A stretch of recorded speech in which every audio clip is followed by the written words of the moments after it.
Who wants to live forever? These famous lyrics address the weak point of humanity, its biology. And same also goes for every character in Europa Universalis 4. Every ruler will pass away eventually, every advisor will be gone eventually. But what if there was a way to reach true immortality in Europa Universalis 4? And this is exactly what I'm going to do in this video. I'm going to make my ruler live forever. Meaning that I will take the starting ruler of the Mamluk Empire and let him rule for 400 years straight from 1444 until 1821. In this video I'm going to reveal a secret strategy to you that let my starting ruler be truly immortal, reaching a very healthy age of 448 years. All of that of course in vanilla Iron Man EU4 with even getting achievements along the way. I'm the student and I present the path to immortality.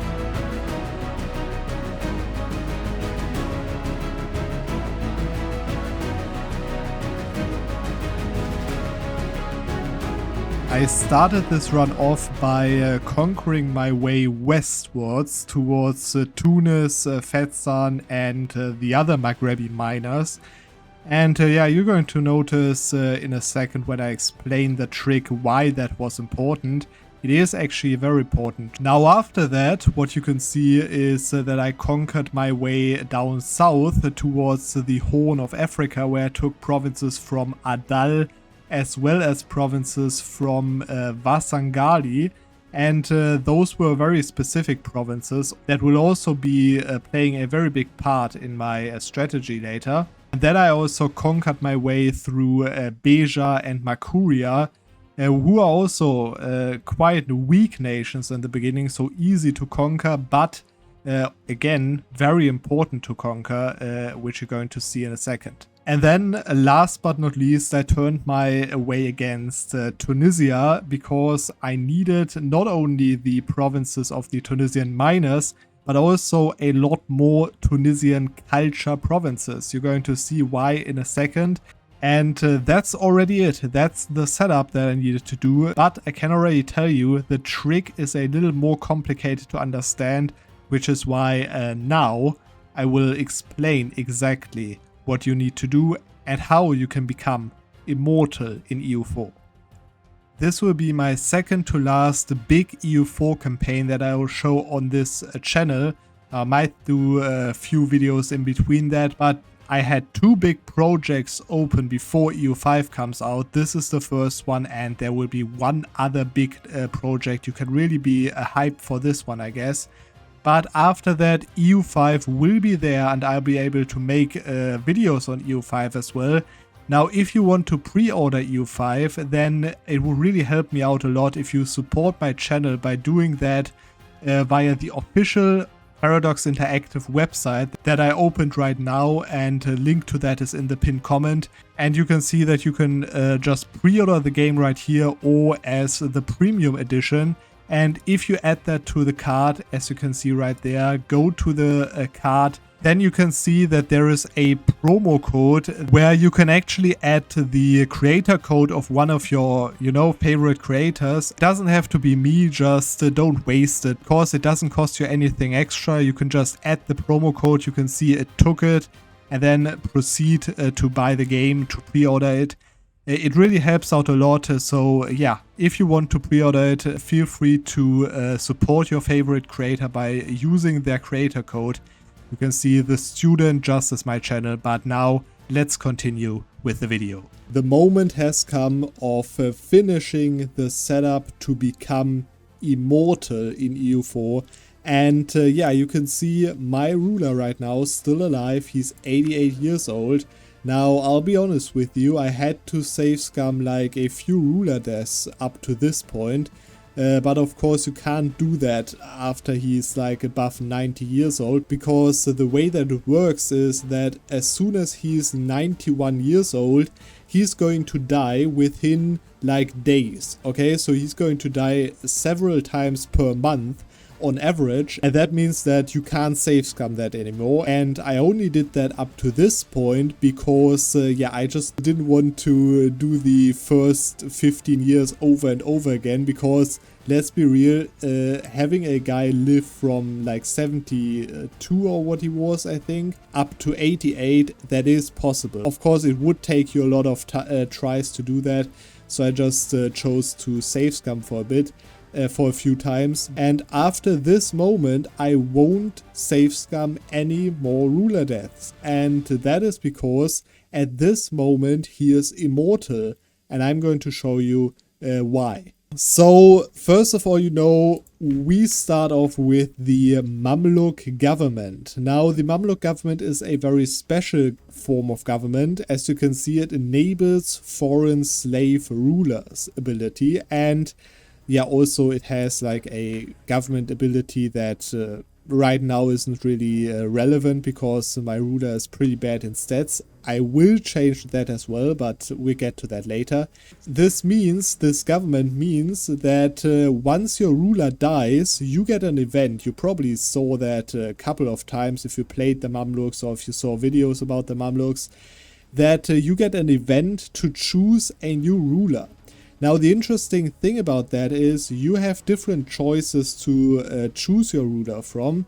So, yeah, you can choose like one of your own culture and then one of your accepted cultures. And then also, that's why it says slave rulers, you can always choose a slave ruler. So basically a slave who's freed up, I think, is the law behind that. You know what, let's just demonstrate that real quick. I just let my ruler die and then we go back to the save right now. But I just want to show you the event, how it works. Okay, so you can see it took me a while to let my ruler die. Actually, I save scummed this a few times until he died, which is kind of ridiculous.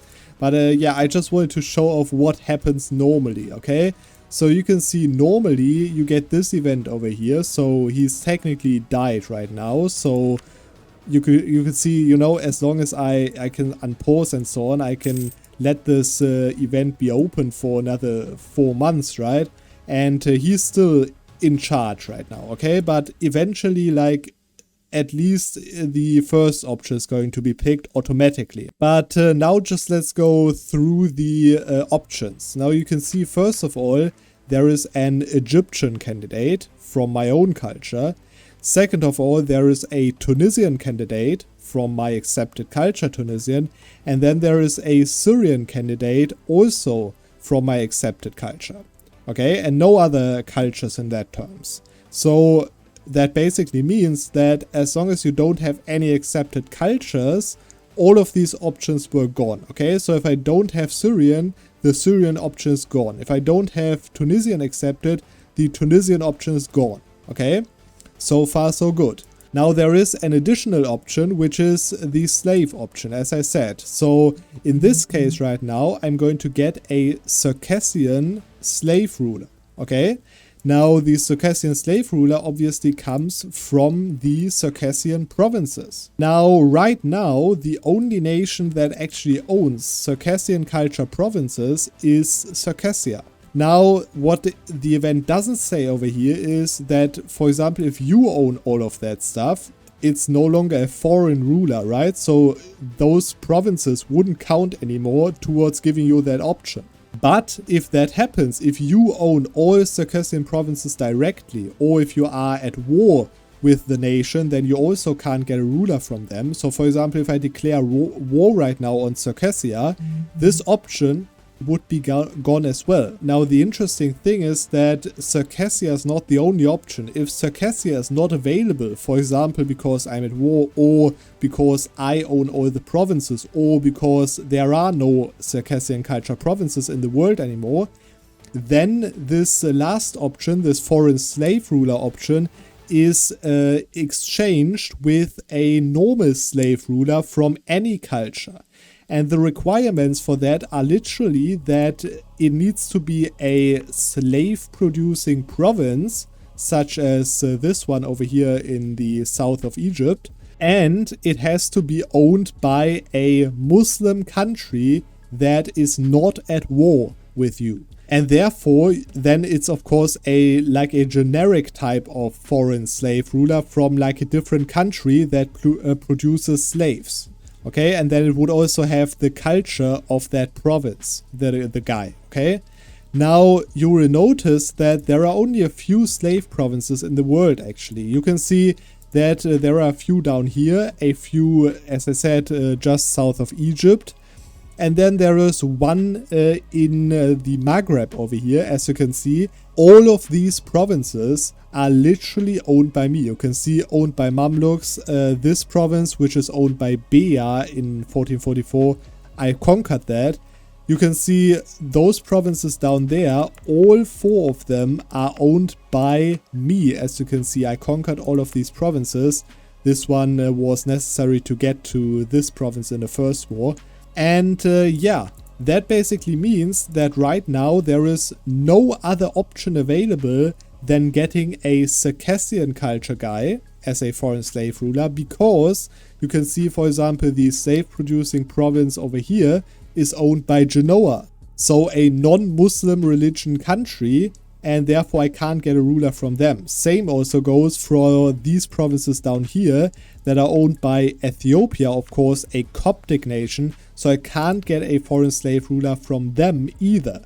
So same as I can get rid of the accepted culture options, I can also get entirely rid of the foreign slave ruler option by declaring a war on Circassia, who is the only valid target right now, and by declaring war on Kilwa, who actually owns one last slave province over here and is Muslim. So as soon as I declare a no-CB war on Kilwa and on Circassia, this option over here is gone. Now we come to the first option problem. Now you see, obviously, I have a primary culture. You know, I can't get rid of my primary culture entirely. I will have any kind of primary culture in every moment of the game, because you cannot live without a primary culture in EU4. The interesting thing that comes into this is actually that not only do you need to have a culture accepted to give you a ruler option, but also you need to have a province of that culture controlled by your own nation. What that means is that if I have, for example, primary culture Egyptian, this first option will still only be available as long as I also have Egyptian culture provinces in my country. Now, obviously, I don't want to give away all of Egypt, but basically what I'm going to do right now is I'm going to destate everything except for the Tunisian land, and then I'm going to flip to primary culture Tunisian. You can see, of course, I haven't stated the Syrian lands, for example, so if I restate them, I get full course on them, so it won't be that bad. I saved up admin power to restate all of this stuff later, because I need an economy to fight the Ottomans later.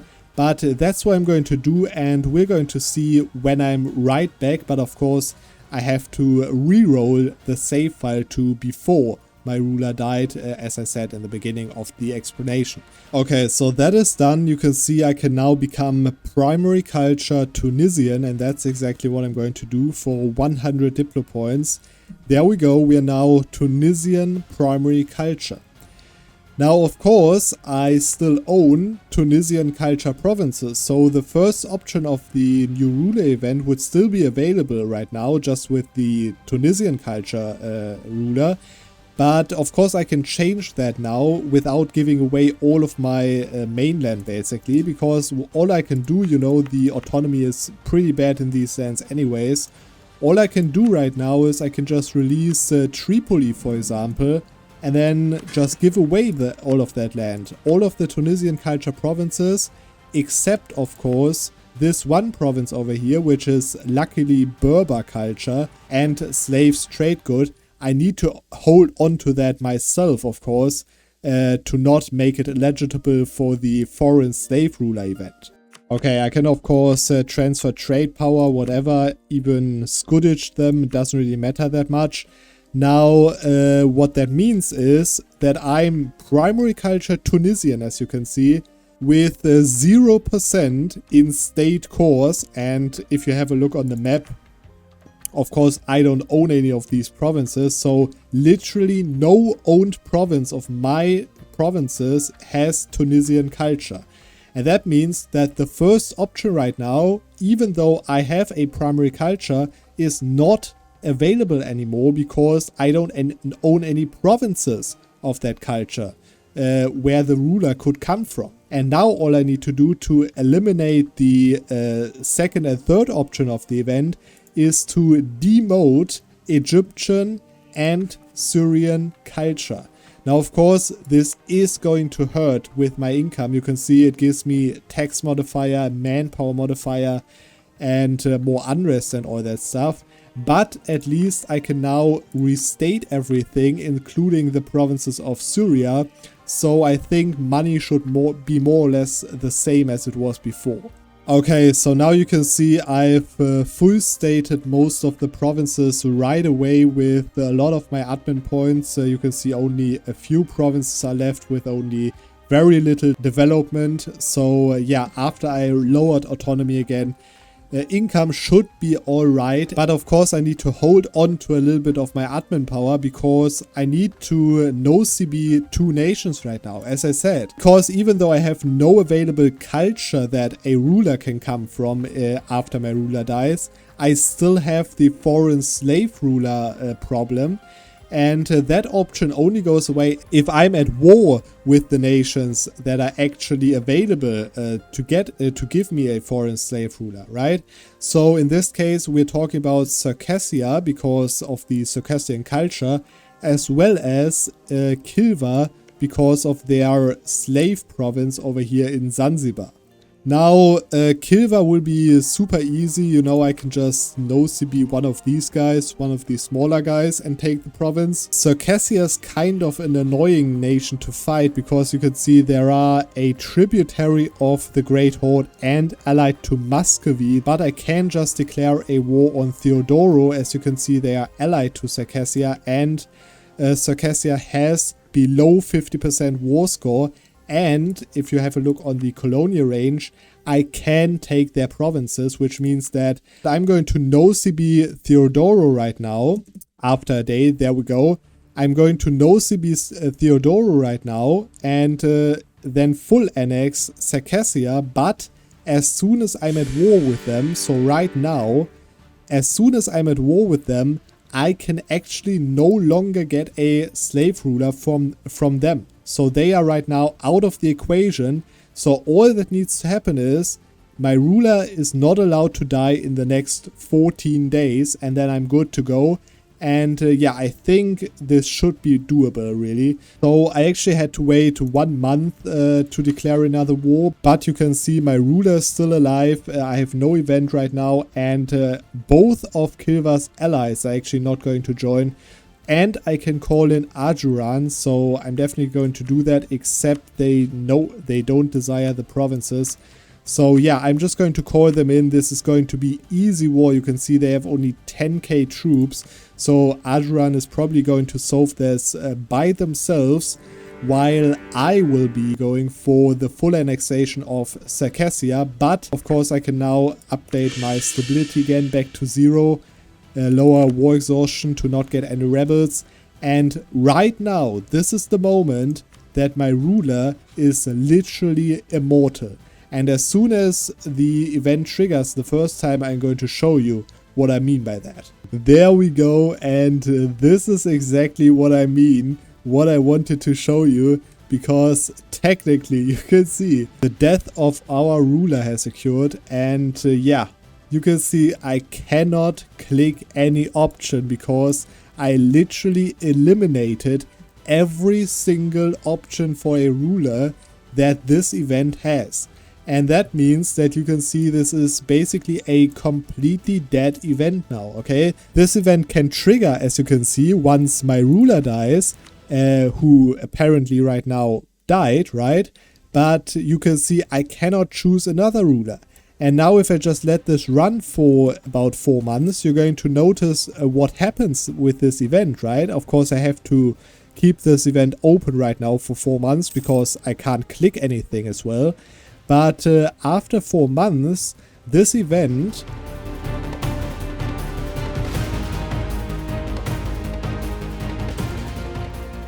there we go. You just saw it.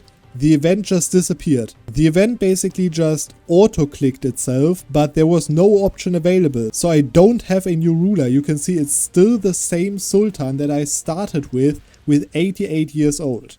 And this is literally right now the path to immortality, that I cannot get a new ruler because if the event triggers, there are no options, and my ruler can literally not die because of that, because I cannot enact a new ruler to replace him with. Now obviously, if you wanted to know how to achieve immortality, this is it. This is how you achieve immortality. There are a few things to consider though, and I will continue this game of course until 1821 because I wanted to prove that this guy can actually get more than 400 years old. First of all, every few days or months, based on your luck basically, you will get this event and you just have to move it to the side of your screen and then just wait until it clicks itself, okay? So it is a little bit annoying to do that because yeah, you literally have an event open basically in the entire time, right?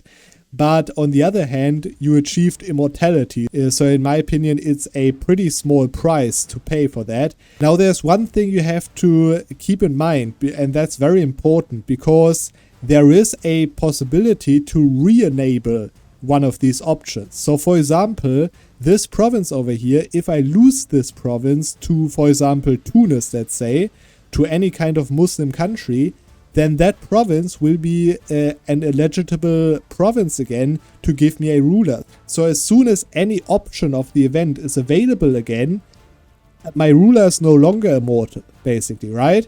And therefore that means that I need to, until the end of the game, control every single slave province or let it be controlled by a non-Muslim country, and I need to directly control every Circassian culture province or convert it to another culture basically, so that no more Circassian culture exists in the game. On top of that, of course, that means that I'm never going to be able to have any provinces of my culture or my culture group for that matter, because if I become an empire, I auto-accept all cultures of my culture group, which means that I'm not allowed to ever control any province by myself of the Maghrebi culture group. And on top of that, I'm also not allowed to accept any other culture ever in the game, unless I want to lose my immortality, of course. So these are the things that you need to really watch out for, but otherwise my ruler is immortal.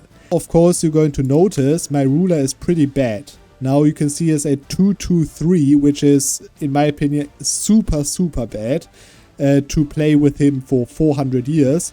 And that's why right now all of my resources are going to go to, first of all, India and Arabia to make some money from trade companies, as well as after that I'm going to move my way to Japan. Maybe you already know what I'm talking about. If you play a lot in Japan, then you probably know already, but I'm going to talk about that when I get there. Now, on top of that, there are more slave provinces in Africa. So, for example, in the Congo region, there are a lot of slave provinces. The good thing about that is that all of these nations are fetishist religions, so they are not eligible for me to get a foreign slave ruler from them. But there are a few nations that have slave provinces and are Muslim. And one of which is actually very close to be discovered, which is that one down south here in Madagascar. Now, if I'm lucky, they are no longer there. They were annexed by their bigger fetishist religion neighbors. But if not, as soon as I discover them, I have to declare war on them to no longer make them a valid target to get a ruler from. And same also goes for Yolof over here in West Africa. You can see this nation over here that I can barely not see right now. As soon as I discover them, I need to declare war on them if they are still Muslim if they own a slave province. And that basically also counts for, I think, this nation in the internal African parts over here. So I really have to keep an eye out for these nations. If I discover them, I have to immediately no-CB them to keep my immortality. But for now, the ruler of my country, Jacques Bourgie, is literally immortal. Okay, so after you saw the explanation, I hope it wasn't too confusing. I noticed that Mamluks actually have 3 different missions that if you conquer Anatolia basically, you get 1 additional ruler skill on admin, diplo and military for your ruler by just completing these missions. So that was the first thing I did after I became immortal, to just increase my ruler stats basically. And after that I made my ruler even more skilled by conquering my way to Kyoto. Now, for those of you who don't notice, Kyoto has a very specific monument, a monument that gives you a very specific modifier or effect on tier 3, which is that it increases your monarch stats, your monarch skills, by 1 point in each category once you upgrade the monument. So you can see that my ruler then, after I upgraded it the first time, went from 334 to a 445. And then after that I gave that province back to Japan and then reconquered it. Now every time you conquer a province with a great project, that means that the great project is going to be reduced by 1 tier. That means that after that I could enact the tier 3 again and again 2 times, which then of course each time I did that increased my ruler stats again and again. Then on top of that, honestly, just because it was a little bit boring, I decided to form Andalusia because, I don't want to play 400 years with the same country. So I decided to get myself a new mission tree.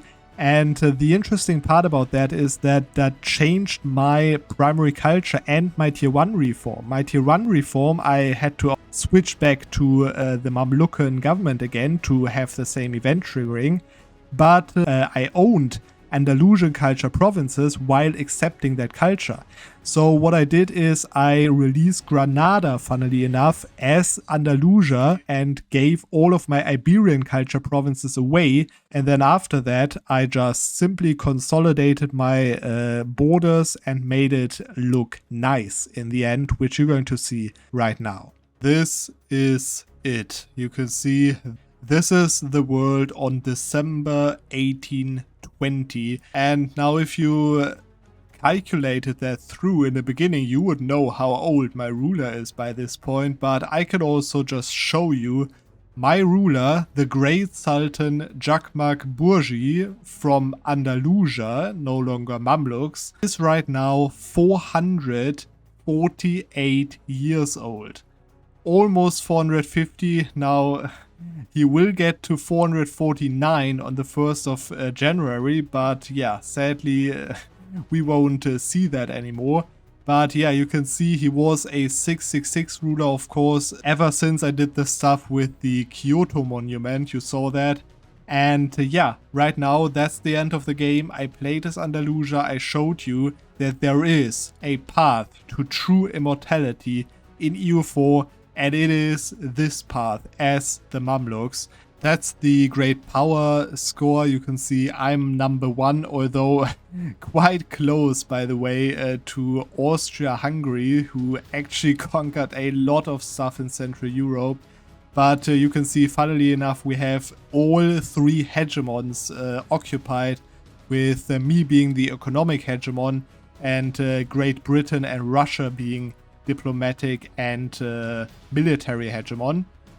By the way, of course, this was all done in Iron Man mode. You can see the achievements are available, and I even completed 2 achievements, which is quite funny in my opinion. I didn't even notice that I completed this until I got the achievement, of course, that as the Mamluks I had 100 army professionalism and full annexed the Ottomans, as well as networking, because I had so much time and I didn't know what to do, so I just went for spying on my rivals for the entire time.